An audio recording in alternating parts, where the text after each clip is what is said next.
Hello, I'm Arne Keijzer, who, along with my colleague and fellow interviewer Neil Horner, represent the Weston Voices Oral History Project, an initiative sponsored by the Weston Historical Society. Bob, thank you and your wife Hope for inviting us into your house today. Tell us, when did you move to Weston and what made you decide to settle here? And what was the town like in those days? We moved to Weston because I got a job at Sikorsky Aircraft in Stratford and at Bridgeport at that time. And in looking around, we just happened to find a house in this town, which we liked. So we moved here in June of '53 and lived on Weston Road. It was a house that was just completed. You mentioned that you, when you came here, you were working for Sikorsky. Yes. Tell us a little bit about how you were educated and what was your profession and how did you end up working for Sikorsky and what did you do? I went to Hackley, Cornell, and then I started out in Bristol Myers Engineering Department. And then I went to Sikorsky just because the job was offered. It was there, and I liked the idea of getting out of New York City. I had a job there that was not satisfactory to me. And so I was at Sikorsky for 35 years. And another difference is when I commuted to Sikorsky in the 50s, there was no traffic. It was very easy. There was no parking problem.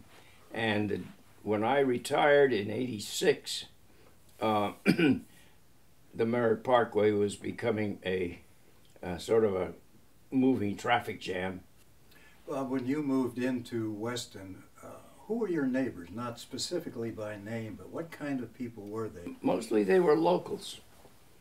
When we moved in, there was still a good body of local people here. They were not necessarily farmers. A lot of them worked for the town, were local tradesmen, people like that.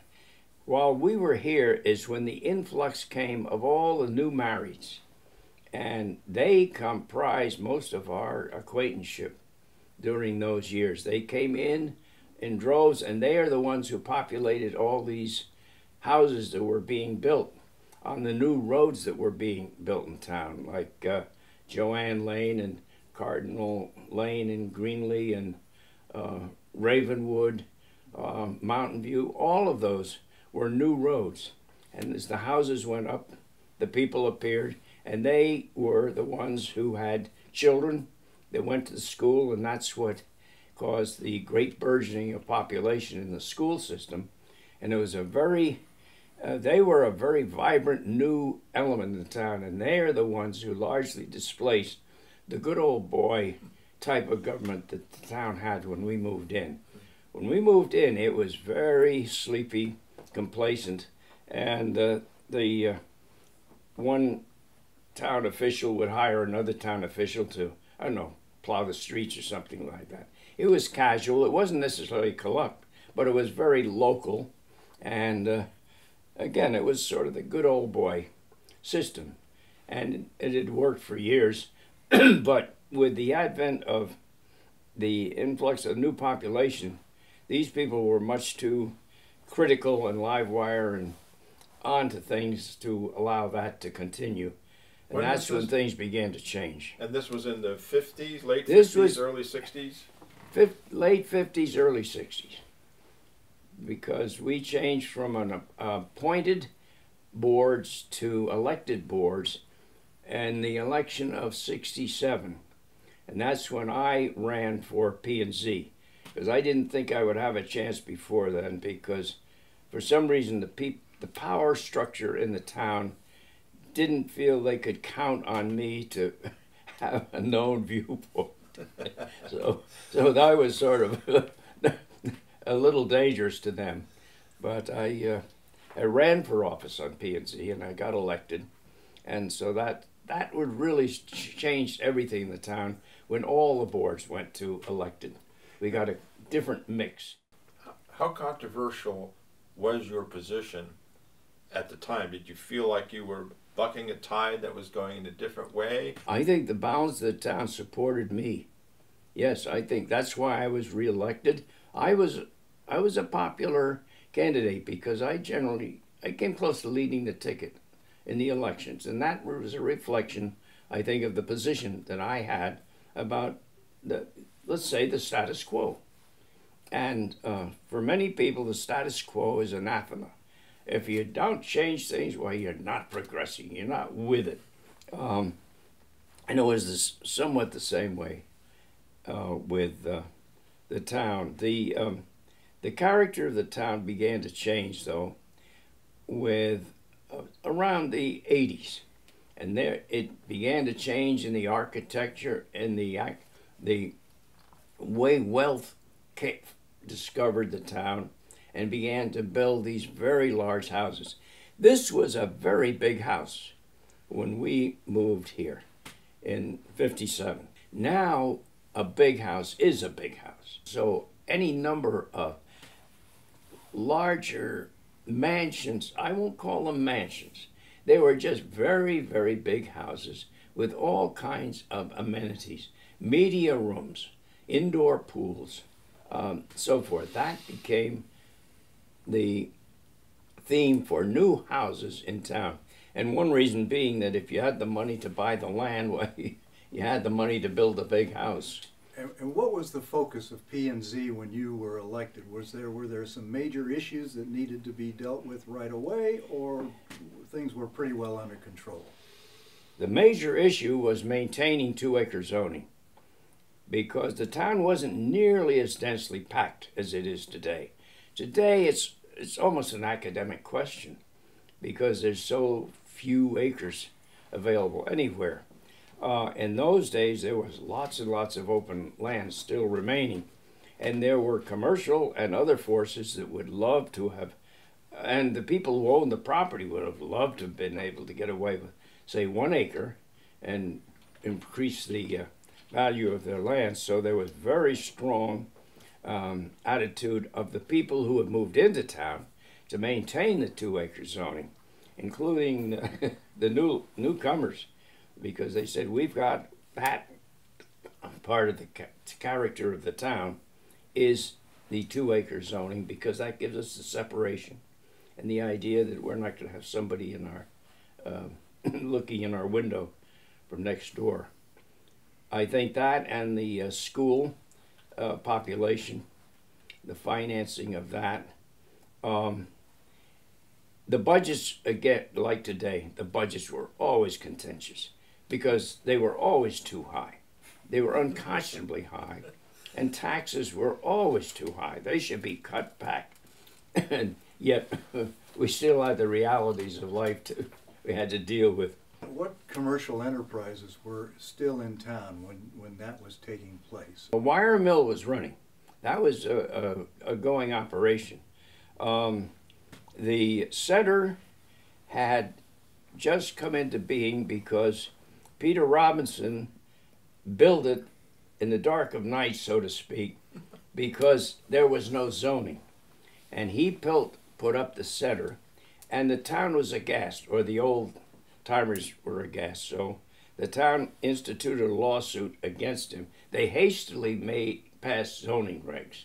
The first ones were 1 acre. And they passed that. Then they took Peter to court. And fortunately, Peter won the case so that the center could stay there.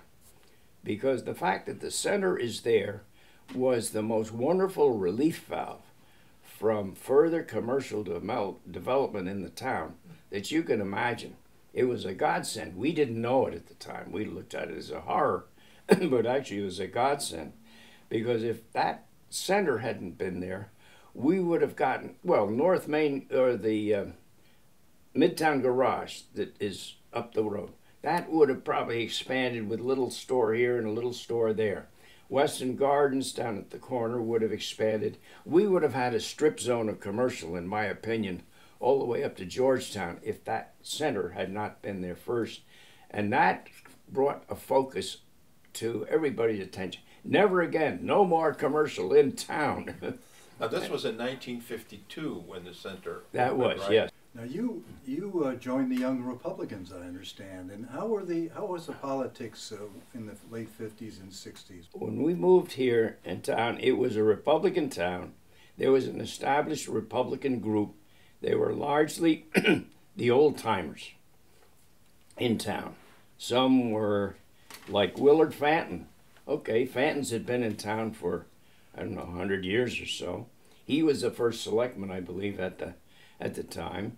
And the others that were in there, Herbie Gifford and so on, they came along to serve as second selectman, because the second selectman usually took care of the roads.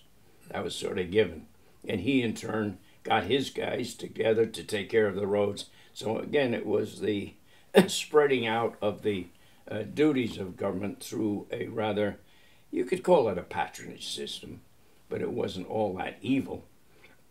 And it seemed to work pretty well when we were a sleepy little town. But then when we began to get all this activity and new homes coming in and lots of need for school buses and all the rest, it took on a different character. And the the old timers began to be displaced. They didn't like it and they fought it, but the force was too great. The young Republicans were, in effect, the junior members of the Republican Party who had just moved in. All the people like myself who have moved in were having families and so on, and we were full of energy and ideas.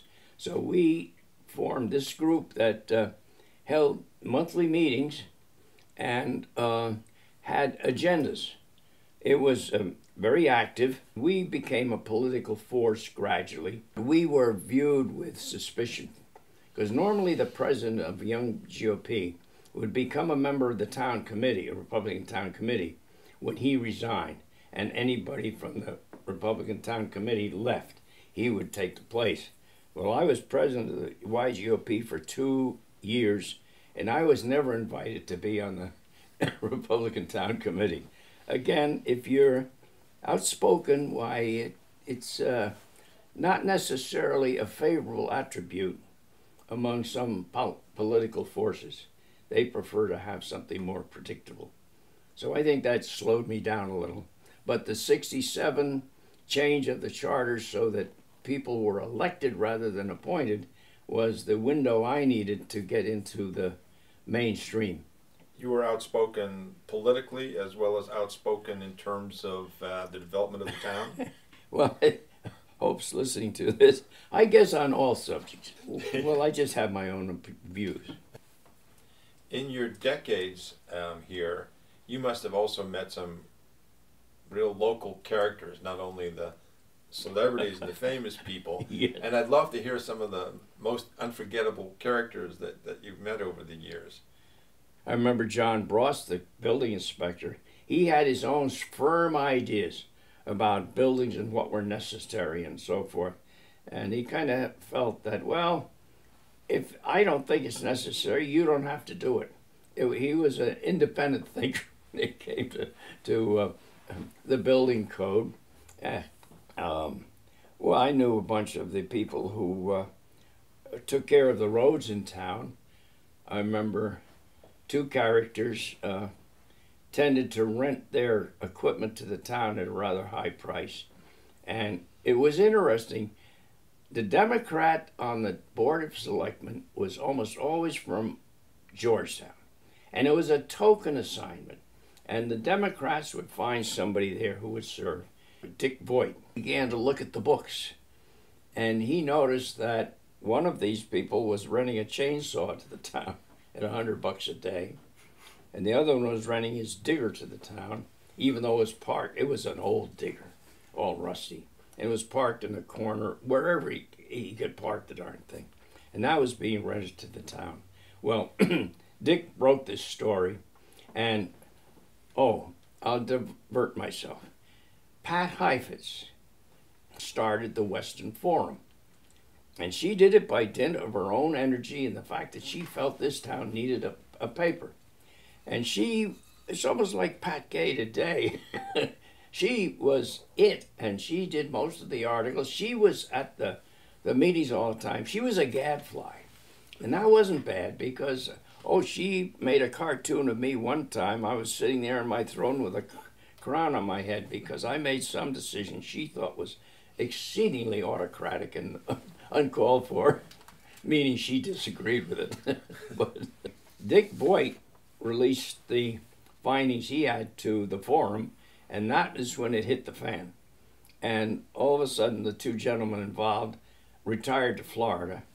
And at that point, the selectmen said, what are we going to do? How are we going to run the road system in town? So they appointed me and 4 other guys to a highway study commission. Well, I wasn't the chairman. They made me chairman, mainly because I was the guy who was willing to put in the time. So I chaired that, and we came up with a highway study report, which I have a copy of, and I think the library has copies of it, which was quite simple, and it just recommended that the town come up with a minimal highway department. Don't staff for everything, such as sweeping the roads and trimming the trees and so on.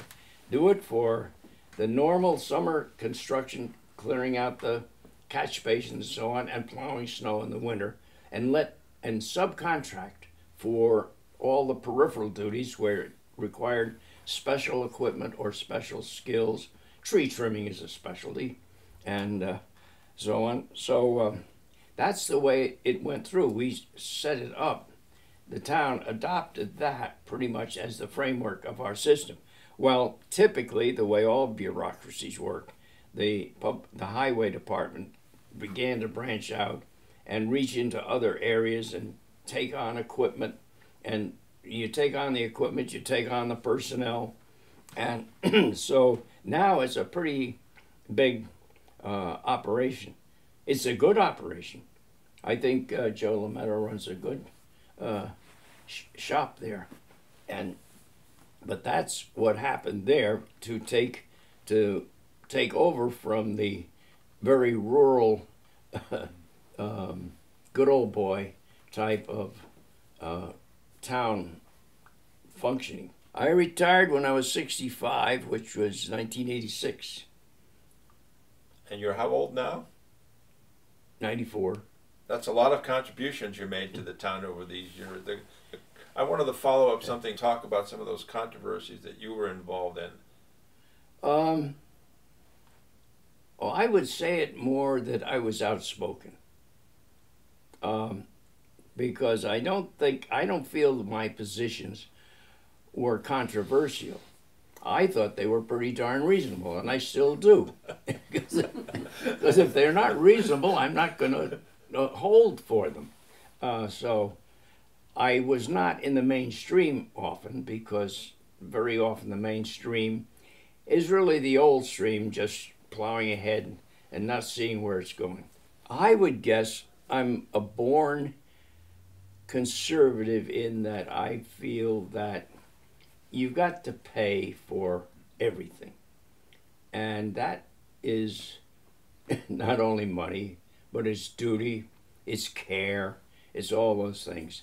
And stemming from that, when I look at, I guess probably the reason I stayed a Republican most of my life is because my Democratic friends would never tell me how you're going to pay for it. And I thought that was kind of a central to the question. Now, Paul Krugman of the New York Times wouldn't worry about that. But it bothered me. And in that sense, I'm a conservative. And I think Hope is a born conservative. He's sort of, Griggs is Scottish and so on. And so she minds a penny, and she's very sensible. And so I think some of that sensibility also rubbed off on me, that there should be a sensibility to everything you do. So much of politics is pretense or fake argument. And so maybe I didn't go along with it. I think the controversial aspect of it is a consequence, not because I was controversial to start with. I think I was just taking a position that I thought was rational, and somebody else thought I was controversial because I was upsetting the apple cart. The town is again talking about development and planning. Tell us a little bit about your role in developing the first town plan. It came about, I think, because of a statutory requirement. So we did it. And the big question was, some people felt the town was completely inequitable in offering services to the world at large, that we should have public housing, that we should have all kinds of things, and that we should have, people shouldn't have to drive so far to get a loaf of bread. There was much feeling like that. And all of this reflected back in how the town was going to present in its town plan arguments that might reject the idea that we want to revise our regulations for that. So we had to be careful in our wording. We had to present a good case, and we did. And it was a rational case. It was based upon the logic of the way the town is set up. That has been pretty much followed and reiterated in each of the successive town plans. The way I see the one today, I just say this is the same record going around again. There are people who say, oh, we need this. Oh, we've got to bring in that. And I say, unless conditions have changed, go ahead, look into it. And I think your reasoning, as you find out the facts, will lead you to the conclusion that it doesn't make much sense. So it doesn't bother me too much that these ideas are presented.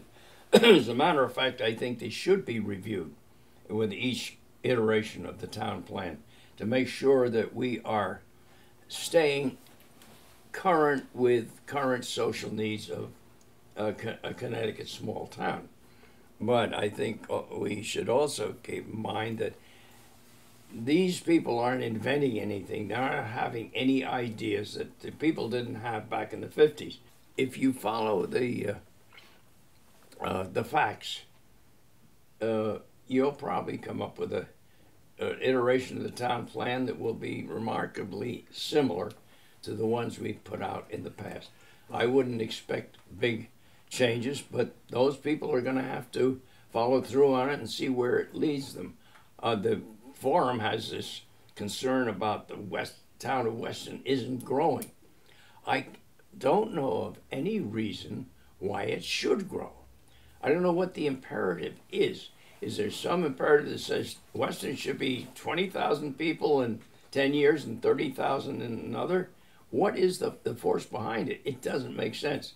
Unless you want to completely change Weston and bring in a new type of town. So that, again, I think that will take care of itself. Sure, Weston's slow on sales. It's an expensive town, and it takes a lot of money. What would people say about you? Well, I think, one, I'm an optimist. I think I was given very good background training by my mother, which was a staunch Christian lady, very quiet about it, but very Christian, and my father. I was adopted, and so both my parents are adopted parents, but they were my parents, and they were both staunch Christian people. They gave me very strong moral background to compare against, so that I always knew if I was shading the question. I think also that the people I knew were very much the same way. The woman who adopted me was a Vassar graduate in 1918 who went out to Wyoming because she loved horses and wanted adventure. She went down to the orphanage in Laramie for a while, and it was while she was there, because of the crowding, I, as one of five, family of five, I had one brother who died, three sisters who went with me to the orphanage. I was one who got moved into the room with her. And you know how bonding takes place between people. you get a small child, you cannot just break that bond. So when it came time for Mom to come back to the East to get married and lead the normal Eastern establishment life, she said, I'm not coming back without this little boy. And she wouldn't come back. So she finally managed with the Bishop of Wyoming to make arrangements for her to adopt me as a single woman. You attended Cornell. I left Cornell, enlisted. I expected to go either to Camp Fort Bragg in Alabama or Georgia, wherever it is, or Fort Sill in Oklahoma, because those were the training grounds for the armored divisions. I got on a troop train out of Camp Upton in Long Island. We ended up in Biloxi, Mississippi, at Keijzer Air Force Base, and it had just been a filled-in swamp. And that's when I first found out that I was in the Army Air Corps. And so I went to radio gunnery school. My eyes weren't good enough, so I couldn't fly. So I went into a radio operator gunner school in Sioux Falls in the winter, freezing cold. It's like Minnesota. And I came in about second of a class 800. So they meant I was noticed. So they sent me to communications school. And I scored there well, so I was noticed. So they sent me to radar school because radar was the big thing then. So I ended up in a radar development unit that was trying to figure out how you can use radar in bombing missions. So I ended up at Langley Field flying in a B-17 that was radar equipped, and we always got the latest. It was very interesting information, and I think that's why I ended up there, just because I was able to keep up with the technology and so forth, and I was probably in a good spot. I probably did as much as a member of the armed forces as I could have there.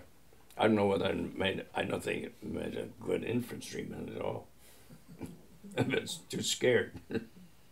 Well, Bob, thank you so much. So well, I've enjoyed it. I'm glad you guys came. And I'm glad the words will get carried on. That's the main thing. Yeah. Because there's a lot about this town. And I think there's another generation that will enjoy reading all this stuff. And drawings benefit from it.